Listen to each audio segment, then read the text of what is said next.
پوری دنیا کے مسلمانوں کا تعلق بیت المقدس سے ہے حدیث رسول کے مطابق، اور آپ کو وہاں کے حالات یوں سمجھ لیں کہ ایسی ہے کہ وہاں بخار چڑھے گا تو پوری کائنات کے مومنین میں بخار آنا ہے. وہاں کے حالات جو بھی تبدیل ہوں گے اس کا اثر پوری دنیا کے مومنین پر ہونا ہے. ہمارا رشتہ وہاں سے مضبوطی کے ساتھ جڑا ہے. وہ انبیاء کی سرزمین ہے. وہ بیت المقدس جو مومنین کا قبلہ اول رہا، 17 مہینے تک میرے آقا صلی اللہ علیہ وسلم خود بیت المقدس کی طرف منہ کر کے نماز پڑھتے رہے. پھر مدینہ طیبہ میں بیت المقدس کی بجائے قبلہ تحویل ہو گیا خانہ کعبہ کی طرف. اس بیت المقدس میں روایات کے مطابق 30,000 کے قریب انبیاء اکرام علیہ السلام آرام فرما ہے. 30,000 کے قریب انبیاء اکرام وہاں پر دفن ہیں. اب قرآن جس کے بارے میں کہتا ہے الذی بارکنا حولہ، سبحان الذی اسری بعبدہ لیلا من المسجد الحرام الی المسجد الاقصی الذی بارکنا حولہ، پاک ہے وہ ذات جس نے اپنے بندے خاص کو، اپنے نبی کو سفر کرایا معراج کا، مسجد حرم سے مسجد اقصی تک. مسجد اقصی کا ذکر آیا ہے. اللہ فرماتا الذی بارکنا حولہ، جس کے ارد گرد ہم نے برکتیں رکھی ہیں. حضور پاک صلی اللہ تعالی علیہ وسلم کی زوجہ مطہرہ، ہم مومنوں کی ماں سیدہ میمونہ رضی اللہ تعالی عنہا نے عرض کیا تھا یا رسول اللہ صلی اللہ تعالی علیہ وسلم فی بیت المقدس، بیت المقدس کے بارے میں آپ ہمیں کچھ ارشاد فرما ہے. نبی پاک صلی اللہ تعالی علیہ وسلم نے فرمایا من احل بحجۃ او بعمرۃ من المسجد الاقصی الى المسجد الحرم غفر اللہ له ما تقدم من ذنبه او وجبت له الجنہ او کما قال رسول اللہ صلی اللہ علیہ وسلم. میرے آقا فرماتے جس نے مسجد اقصی بیت المقدس سے عمرے کا یا حج کا احرام باندھا اور مسجد اقصی سے مسجد حرم تک آیا، عمرہ کیا یا حج کیا، جو کچھ بھی پچھلے زندگی میں کیا تھا اللہ سب معاف فرمائے گا. اور روایت میں یہ بھی وجبت لہ الجنہ، اس کے لیے جنت واجب ہو جائے گی. حضرت بی بی میمونہ نے یہی سوال کیا کہ جس کی طاقت نہ ہو میرے آقا وہ کیا کرے؟ حضور صلی اللہ علیہ وسلم فرماتے ہیں اگر کسی کی طاقت نہیں ہے تو وہ تیل، تھوڑا تیل تو اس کے پاس ہو سکتا ہے، وہ تیل ہدیہ کر کے بیت المقدس بھیجے تاکہ بیت المقدس میں تمہارے بھیجے ہوئے تیل سے اگر چراغ بھی جلایا گیا یہ ثواب اس کو بھی ملے گا، عمرے کا ثواب ملے گا. یہ حدیث پاک میں ہے. نبی پاک صلی اللہ تعالی علیہ وسلم نے فرمایا انہ ارض المحشر والمنشر، وہ زمین تمام لوگوں کے حشر کی جگہ ہے. سب سے آخری جس زمین پر سارے لوگ جمع کیے جائیں گے وہ بیت المقدس کی زمین ہوگی. اور قیامت قریب کیسے آئے گی اس کے متعلق بھی حالات یہی میرے آقا نے فرمایا. سیدنا معاذ بن جبل رضی اللہ تعالیٰ عنہ سے روایت حدیث ہے، میرے آقا فرماتے ہیں بیت المقدس آباد کر دیا جائے گا اور مدینہ ویران کر دیا جائے گا. وہ کس طرح کی ویرانی وہ اللہ کے حبیب صلی اللہ تعالیٰ علیہ وسلم ہی بہتر جانتے ہیں. اور پھر آگے میرے آقا فرماتے ہیں مدینے کی ویرانی قسطنطنیہ کے فتح کا سبب ہو جائے گی. قسطنطنیہ استنبول کو کہتے ہیں جو ترکی کا شہر ہے. حضور پاک صلی اللہ علیہ وسلم نے فرمایا مومنین اس کو فتح کر لیں گے. ملحمۃ الکبریٰ، ایک بہت بڑی جنگ ہوگی دنیا میں، اس سے بڑی جنگ نہ کبھی پہلے ہوئی تھی نہ بعد میں ہوگی، مومنین اور کفار و مشرکین کے بیچ. اس جنگ کی جگہ بھی میرے آقا نے بیان فرمائی، وہ ملک شام ہوگا. اس میں جو مومنین مسلمان جتنے جائیں گے وہ کتنی تعداد ہے وہ اللہ بہتر جانے، لیکن میرے آقا نے فرمایا پہلے دن 1/3 حصہ میدان چھوڑ کر بھاگ جائے گا مسلمانوں کا. اور حضور پاک فرماتے ہیں وہ پورے روئے زمین کے سب سے بدترین لوگ ہوں گے، ان کی توبہ کبھی نہیں قبول ہوگی. دوسرے دن 1/3 جماعت شہید ہو جائے گی، سب قتل ہو جائیں گے. اور حضور فرماتے ہیں وہ روئے زمین کے سب سے اعلیٰ قسم کے شہداء ہوں گے، سب سے افضل شہداء ہوں گے. اور میرے آقا صلی اللہ علیہ وسلم فرماتے ہیں 1/3 حصہ مسلمانوں کا باقی ہوگا، اللہ رب العزت اسی ٹکڑے کو فتح عظیم عطا فرمائے گا. اور اس کے بعد قسطنطنیہ فتح ہوگا. قسطنطنیہ فتح ہوتے ہی دجال ظاہر ہو جائے گا. دجال کا ظاہر ہونا، اس بڑی جنگ کا ہونا، قسطنطنیہ کا فتح ہونا، ان سب کی اسٹارٹنگ کہاں سے ہوگی؟ وہ بیت المقدس سے. اس لیے بیت المقدس کو سمجھنا ہمارے لیے بہت ضروری ہے. ان ظالم اور غاصب یہودیوں کے پنجوں میں ہے بیت المقدس. بیت المقدس کے اندر یہ مارکا آرائی جھڑپیں ایک دوسرے کے ساتھ پچھلے 4000 سال سے چل رہی ہیں، آج کی نہیں ہے یہ. اور بیت المقدس جو آج فلسطین کی سرزمین پر واقع ہے، جس شہر میں وہ واقع ہے اس کو یروشلم کہتے ہیں. اور یہ حضرت ابراہیم علیہ السلام کا آباد کیا ہوا ہے. ابراہیم علیہ السلام کے 2 بیٹے 2 مقدس سرزمینوں کو آباد کرنے والے ہیں. ایک مکہ کو آباد کرتے ہیں اور ایک فلسطین بیت المقدس کو آباد کرتے ہیں. اور بنی اسرائیل اسی خاندان کو کہتے ہیں. ابراہیم علیہ السلام کے نیچے جو خاندان آیا، حضرت یعقوب علیہ السلام کی اولاد، اور تقریباً سارے انبیاء کرام علیہ السلام جو بنی اسرائیل کے ہیں وہ اسی فلسطین کی سرزمین میں پیدا ہوتے رہے یا پھر ہجرت کر کے وہیں آئے. حضرت ابراہیم علیہ السلام، حضرت اسحاق علیہ السلام، حضرت یعقوب علیہ السلام، حضرت یوسف علیہ السلام، حضرت داؤد علیہ السلام، حضرت سلیمان علیہ السلام، حضرت زکریا علیہ السلام، حضرت موسیٰ علیہ السلام، حضرت عیسیٰ علیہ السلام، حضرت یحییٰ علیہ السلام، یہ سب کے سب وہیں بیت المقدس کے ارد گرد آباد. وقت کے جلیل القدر پیغمبر بلکہ یہ رسولان اعظام ہیں، یہ سب فلسطین کی سرزمین پر آباد رہے. اس سے آپ اندازہ کر سکتے ہیں کہ وہ زمین کتنی برکت والی ہوگی. اس زمین کی چھوٹی سی اگر میں آپ کو تاریخ بتاؤں تو ابراہیم علیہ السلام کی اولاد کے آباد ہونے کے بعد بنی اسرائیل یہ سرکش قوم ہے. یہ ادھر ادھر بھاگ کر چلے گئے، فلسطین میں آباد نہیں رہے، برسوں بھاگے پھرتے رہے. پھر موسیٰ علیہ السلام کا جب زمانہ آیا تو اللہ تعالیٰ نے آپ کو حکم دیا، اے موسیٰ آپ اپنی قوم کو لے کر اس ارض مقدس میں جائیں. مقدس سرزمین، قرآن میں بھی اللہ نے اس کو مقدس سرزمین فرمایا. یا قوم ادخلوا الارض المقدسہ. موسیٰ علیہ السلام نے کہا ہے میری قوم چلو مقدس زمین پر جاتے ہیں، اور پیٹ پھیر کر بھاگنا مت ورنہ خسارے میں آؤ گے، نقصان میں آؤ گے. جو اس مقدس سرزمین سے پیٹ پھیر کر بھاگے گا وہ بڑے گھاٹے میں رہے گا. ان کی قوم جو ہے موسیٰ علیہ السلام کی، اس نے جواب کیا دیا جانتے ہیں؟ بیت المقدس کی طرف موسیٰ علیہ السلام بلا رہے تھے تو وہاں ایک دوسری قوم آباد تھی، قوم عمالقہ.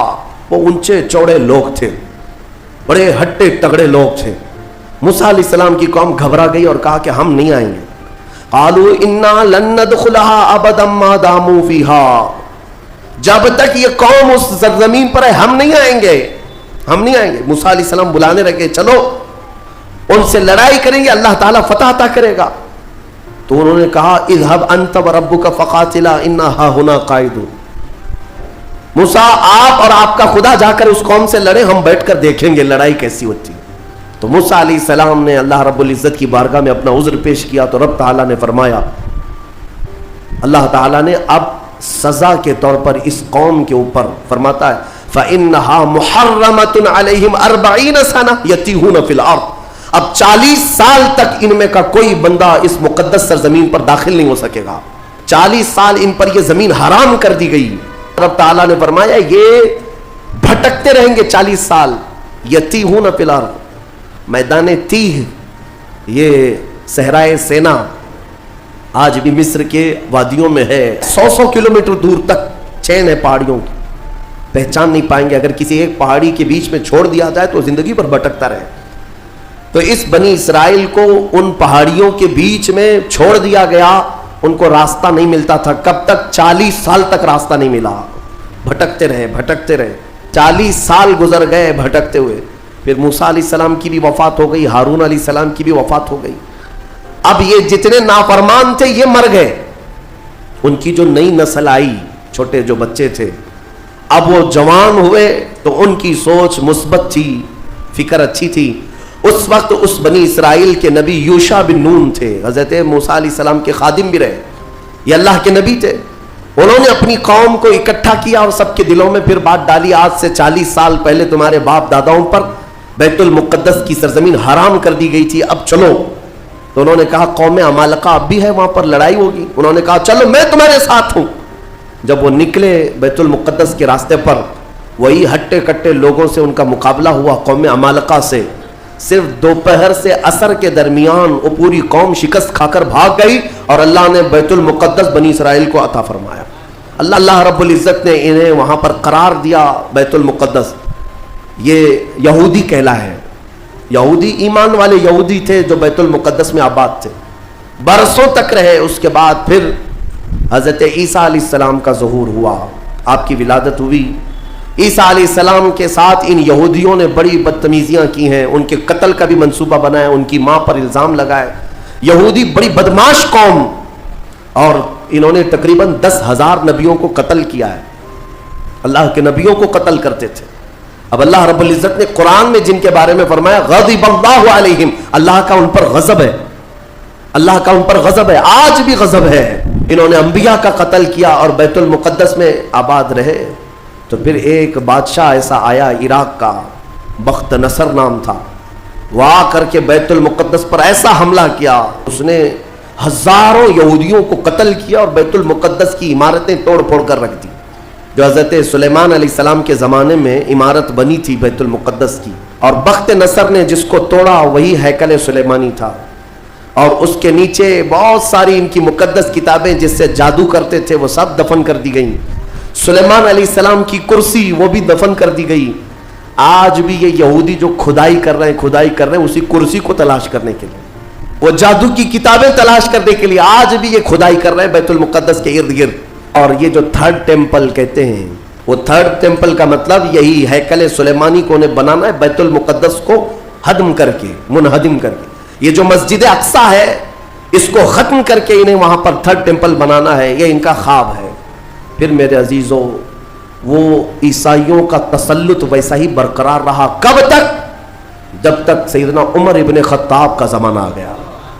اسلام کا یہ فتوحات کا سلسلہ تھا. میرے آقا کے غلام جس طرف جا رہے تھے زمینیں ان کے قدموں میں آ رہی تھی. تو حضرت عمر نے بھیجا کہ اب فلسطین کی طرف بھی ہمارے مجاہدین جائیں گے. اور وہاں عیسائی تھے، پوری دنیا کی خبر تو رکھتے تھے کہ کیا کیا ہو رہا ہے. رسول پاک صلی اللہ علیہ وسلم کے غلاموں سے لڑنے کی طاقت سب کے پاس نہیں. تو انہوں نے کہا کہ ہم لڑائی نہیں کریں گے، آپ آ جاؤ، آپ کے حوالے پورا بیت المقدس کر.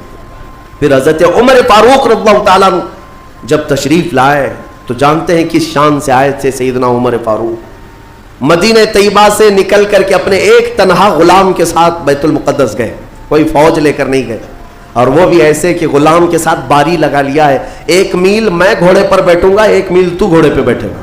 اور اتفاق ایسے کہ فلسطین جب پہنچے تو باری غلام کے بیٹھنے کی تھی. تو لوگ جو نئے لوگ تھے، عیسائی تھے، وہ سب جھپٹ پڑے امیر المومنین مسلمانوں کے، جن سے کیسر کسرا بھی کانپتے ہیں. گھوڑے پر تشریف لا رہے ہیں تو سب ان کے استقبال کے لیے تھے. جو غلام تھا حضرت ابو عبیدہ بن جراح جو صحابی تھے، انہوں نے چیخ کر کے کہا لوگوں گھوڑے پر بیٹھا ہوا امیر المومنین نہیں، رسی پکڑا ہوا امیر المومنین. اس شان سے وہ آئے اور اپنے ہاتھوں سے بیت المقدس کے ارد گرد جتنا کچرا تھا اپنے ہاتھوں سے صاف کیا، اور پھر وہاں پر اذان کی آواز گونجی اور عام خطبہ دیا سارے لوگوں کو جمع کر کے. کہا ارض مقدس میں اسلام آ چکا ہے، جو عیسائی جو یہودی خوشی سے رہنا چاہے اس پر کوئی زور زبردستی نہیں، اسے امن و امان دیا جائے گا، کسی کی عبادت گاہ نہیں توڑی جائے گی. میرے عزیزو، یہ اسلام کا احسان ہے. آج بھی جا کر کے دیکھیں فلسطین میں حضرت عمر کی سلطنت ہو، یعنی خلافت آنے کے باوجود بھی سب سے پرانا جو چرچ ہے عیسائیوں کا وہ آج بھی فلسطین میں باقی ہے. حضرت عمر نے منع کیا کہ ان کی عبادت کا کوئی ہاتھ نہیں لگایا جائے گا، توڑا نہیں جائے گا. حضرت عمر فاروق رضی اللہ تعالیٰ عنہ کے زمانے سے لے کر بیت المقدس مکمل اسلام کے دائرے میں رہا. یہ تقریباً 200 سال تک چلا. پھر خلفاء جو آئے، فاطمی خلفاء، عباسی خلفاء، سلجوقی خلفاء، جو خلیفے تھے آپس میں ہی لڑ مر رہے تھے دولت کے لیے، پیسے کے لیے، علاقے کے لیے. ان کی آپسی لڑائیوں کی وجہ سے دوبارہ کمزوری آئی مسلمانوں کے درمیان، اور پھر سے صلیبی طاقتیں عیسائیوں کا پھر سے غلبہ ہو گیا. پھر 100 سال تک بیت المقدس پر ان کا راج چلتا رہا. بیت المقدس میں جتنے مسلمان تھے سب کو عیسائیوں نے قتل کیا تھا. مسلمانوں کے خون کو فلسطین میں ایسا بہایا گیا تھا کہ لوگ چلتے تھے تو ہر ایک کا پیر خون سے بھیگ جاتا تھا. پھر وہ وقت آیا کہ جب مولا تعالیٰ نے صلاح الدین ایوبی کو پیدا فرمایا، اور صلاح الدین جیسا جرنیل ہم نے تاریخ میں دیکھا نہیں. وہ عاشق رسول تھا، فنا فی الرسول تھا، زندگی سب وقف کر دیا تھا بیت المقدس کے نام پر. تقریباً 18 سال تک جنگلوں، بیابانوں، ویرانوں میں بھٹکتے رہے اپنی فوج کو لے کر. کتنوں سے مقابلہ کیا، اپنوں سے بھی غیروں سے بھی، کیونکہ جماعت کے غدار منافقین سے آپ کا بڑا مقابلہ ہوا ہے. صلاح الدین کا وہ دن بھی آ گیا. جب 12,000 کی فوج لے کر 4 لاکھ صلیبیوں سے تنہا لڑ رہا تھا اور اللہ تعالیٰ نے صلاح الدین ایوبی کو فتح عطا فرمائی، پھر سے پرچم اسلام لہرایا۔ میرے عزیزوں، یہ تاریخ تھی 6 صدی ہجری کی، اب یہ 15ویں صدی آ گئی ہے۔ 6 صدی ہجری سے لے کر بیت المقدس اذانوں سے گونجتا رہا، نمازوں سے آباد رہا، لیکن پچھلے 100 سال سے پوری دنیا کے یہودیوں کے اندر ایک یہ فکر پیدا ہوئی کہ ہماری ایک ریاست ہونی چاہیے۔ ہٹلر نے ان کو مارا تو امریکہ میں چلے گئے، امریکہ میں مارے گئے تو برطانیہ میں گئے، برطانیہ سے فرانس میں گئے، جگہ جگہ یہ تھوڑے آباد ہوتے رہے۔ اور اس کے بعد پھر ان کے اندر ایک تحریک پیدا ہوئی 18ویں صدی عیسوی میں کہ تمہاری اپنی ایک ریاست ہونی چاہیے۔ تو ان کی اپنی ریاست، اتنا اپنا ملک چاہیے، کہاں؟ وہی مقدس زمین جو تمہارے باپ داداؤں کی ہے، کیونکہ یہودی یعقوب علیہ السلام کی اولاد میں اپنے آپ کو کہتے ہیں۔ تو اس سرزمین پر جانے کے لیے کوششیں کرتے رہے، لیکن فلسطین اس زمانے میں خلافت عثمانیہ کا حصہ تھی جو ترکی کے بادشاہ تھے، تو وہاں پر ان کی مجال نہیں تھی۔ لیکن ہوا یہ کہ 1914 سے 1918 کے بیچ میں فرسٹ ورلڈ وار ہوئی، دنیا کی سب سے بڑی جنگ، پہلی جنگ عظیم، جس میں ترکیوں نے جرمنی کا ساتھ دیا اور ہار گئے برطانیہ انگلینڈ کے مقابل میں۔ تو ہارنے کی وجہ سے ہوا یہ کہ ترکی کی ساری خلافت ختم ہو گئی، خلافت عثمانیہ کے ٹکڑے ٹکڑے ہو گئے، 50 ملکوں پر ان کی اکیلی حکومت تھی، سب ٹکڑے ہو گئے، ترکی کو سب ختم کر دیا گیا، خلافت ختم کر دی گئی۔ یہ 1920 میں خلافت ختم کر دی گئی، اور پھر برطانیہ انگلینڈ کے تسلط میں، اس کے قبضے میں فلسطین بھی آیا۔ یہ وہ زمانہ تھا جب ہمارا انڈیا بھی انگلینڈ کے انڈر میں تھا، تو فلسطین بھی ان کے انڈر میں تھا۔ تو اب ان لوگوں نے یہودیوں کے لیے ایک عام اعلان کیا، ڈکلیریشن آف بالفور کہا جاتا ہے، ایک بالفور اعلامیہ، جس میں اعلان کیا گیا کہ دنیا بھر کے جو بھی یہودی ہیں وہ ہجرت کر کے یہاں آئے، انہیں گھر دیا جائے گا۔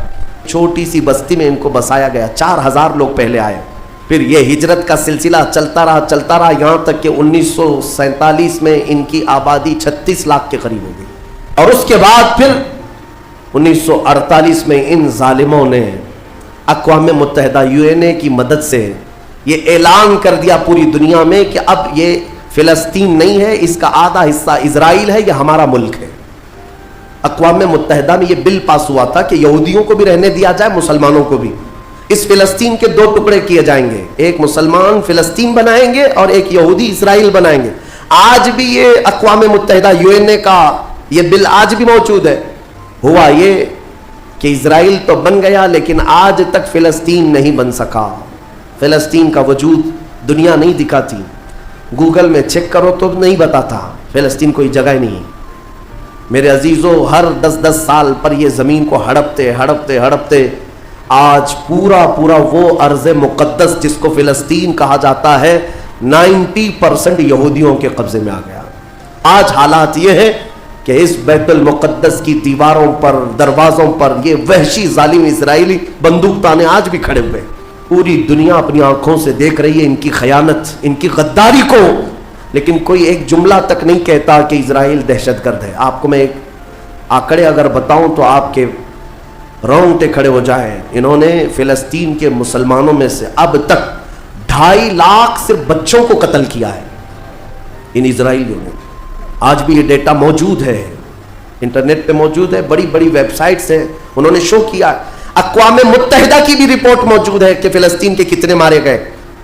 ان دونوں کی جنگ میں 24 لوگ اگر مارے جاتے ہیں تو 23 فلسطینی ہوتے ہیں، 1 اسرائیلی ہوتا ہے، پھر بھی دہشت گرد فلسطین ہے۔ میرے عزیزو، یہ دنیا جو دوہرا کھیل کھیل رہی ہے، اس کو کون بتائے گا آخر؟ وہاں جمعہ کی نماز پڑھنے کے لیے مومنین آج بھی جاتے ہیں، ان پر گولیاں برسا دی جاتی ہیں، لیکن ان جیال مسلمانوں کو ہزاروں سلام جو تلواروں کے سائے میں بھی میرے مولا کی عبادت خشوع و خضوع سے کرتے۔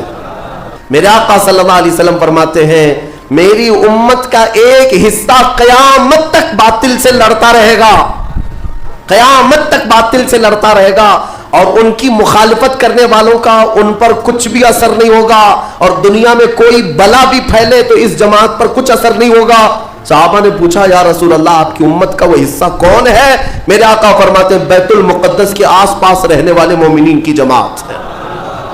ان کی فضیلت میں میرے آقا نے فرمایا قیامت تک لڑتے رہیں گے اور ان کی خلاف کرنے والوں کا ان پر کچھ بھی اثر نہیں ہوگا. اور ہم دیکھ رہے ہیں. اور ایک حدیث میرے آقا صلی اللہ علیہ وسلم نے فرمایا کہ سید البقاع بیت المقدس سید الصخرۃ صخرۃ بیت المقدس. حضور نے فرمایا پوری روئے زمین کا سردار جو حصہ ہے وہ بیت المقدس کا حصہ. اور حضور فرماتے ہیں تم دیکھنا کہ اخیر زمانے میں سارے لوگ اس زمین کی طرف ہجرت کر جائیں گے. جب ایسی ہجرت کا وقت آ جائے حضور فرماتے ہیں فلزمہم، تم لازم پکڑ لینا اس جماعت کے ساتھ چلے جانا، کیونکہ خیر پوری دنیا میں صرف وہی ہوگا اور کہیں نہیں ہوگا. بیت المقدس کے بارے میں میرے آقا صلی اللہ علیہ وسلم نے فرمایا یہ ہمیشہ اب یہودیوں کے تسلط میں نہیں جائے گا. یہ میرا یقین ہے. دنیا ٹل سکتی ہے مگر میرے مصطفیٰ کا فرمان نہیں ٹلے گا.